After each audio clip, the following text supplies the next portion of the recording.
This is the second part of Symfony Essentials, where we're going to look at request and response. And so these are two vital components in any Symfony application or Symfony framework project, because if you think about the web and how it works, HTTP, request and response are the very core ingredients, aren't they? You send a request to a server and you expect a response back. And so the way that Symfony works with this, and the way that all frameworks sort of handle this, is they create objects to encapsulate each of those actions. So we have a request object and a response object.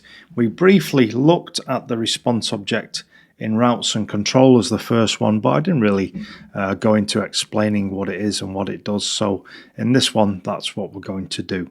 So like I say, request and response, they represent those actions and they capture all of the details of those actions. So if you think about a request, when you send a request to a server, there'll be headers, there's the URI that you're sending the request to, there might be some data, you might be posting some data to the server. The request will hold all of that information. And so it's really cool to have it all in one object where you can do things with it, take the data, take the details which come with that request and make whatever actions you need to make. So that's what request and response are briefly. Let's now go and have a look and have a little play with those things. So something which you can do in Symfony and in other frameworks also is in your controller handler methods. If I type hint request, then it will actually give me access to the request object, which contains all of those details which we just spoke about. And so the request that we want is this one here, Symfony component HTTP foundation. So that's a very important Symfony component, the HTTP foundation component. It contains the request and the response and also the kernel and various other bits which are related to actual making HTTP requests. So let's take that, and all I'm going to do initially is I'm just going to dump this out. So you may or may not be aware of a Symfony function, like a global function called DD, which stands for die and dump. And basically what that is, it can take any kind of variable of any type, and you can pass it in there, and what it will do is it will halt execution and print all the details which are available about that particular variable. And so that's what we're going to do here with the request, and then this should give you a better idea of just how much information it contains. So I'm going to make sure that my server is running again.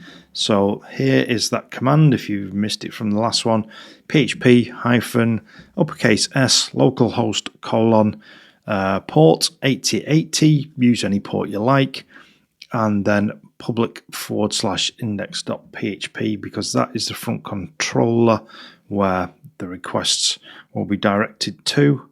So the first PHP file which will be engaged. Hit enter on that, and then we'll just go to that endpoint on the browser.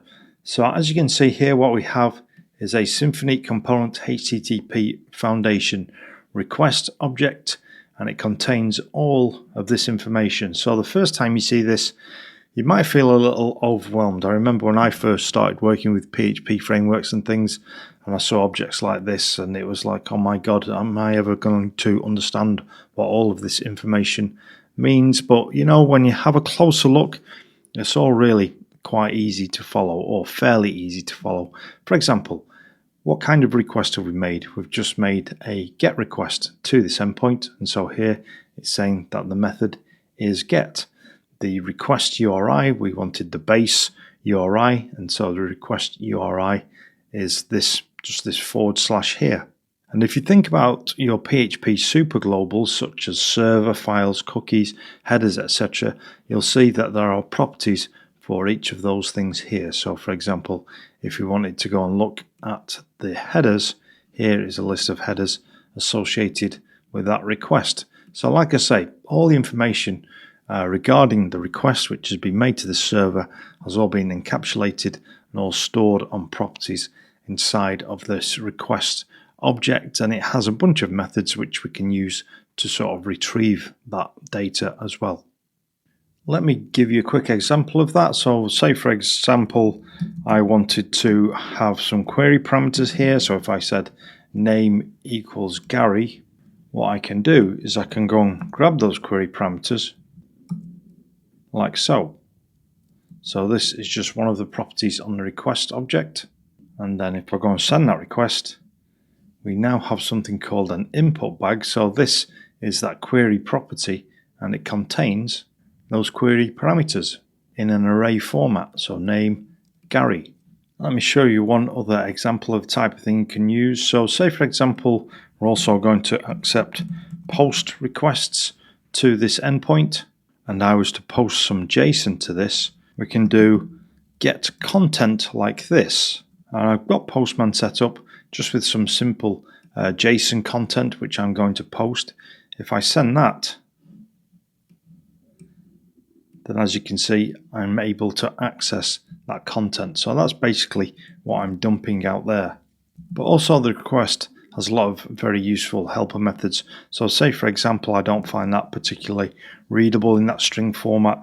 It also has methods like this. So for example, if I want to say I want that as an array, I go and fire the request, and as you can see, I now have that JSON content as an array. And when we have a look at forms, I'll also show you how you can retrieve like form data off of the request as well. So hopefully there you've got an idea of what the request object does. It takes all that information regarding the request, and you can use that information in your program. Let's now have a look at response. So I'm just going to comment out this. And so as you probably have guessed, the response is an object or a class which is responsible for encapsulating all the information regarding the response. So the three main pieces of information are the content, the status code, and also the headers. So if you look at the constructor for the response, which on PHP Storm I'm able to do by just putting the cursor over the response class there, and I just hit Command and B, and it takes me straight to the constructor. So it starts off with these defaults, and they are an empty string, a status of 200, so that's an OK response, and also some empty headers. So let's go and actually form a response, but we're going to set that content ourselves. So previously, where we said hello world, like I say, it can be any string content. But what we're going to do here is we're just going to create some HTML, and then we're also going to set some headers to say that this is text HTML content. And in fact, the way I'm going to do this is we'll just first create the response, and then I'll show you how you can also set those things separately. So we'll say response equals new response, and then we're going to set the content to text HTML. We'll also set the content, and I'll just create a little bit of HTML for this, and then we'll simply return that response. Okay, so if we go back to the browser and fire this off again, as you can see, we've now returned some HTML content, a heading and a paragraph. And the way that this works is that Symfony simply echoes out that string content, and that is how it gets sent back to the client.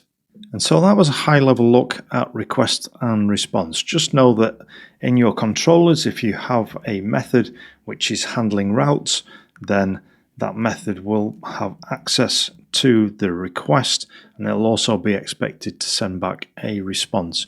And so you create the response, and then all you need to do is just return that, and Symfony will take that content and send that content back to the client.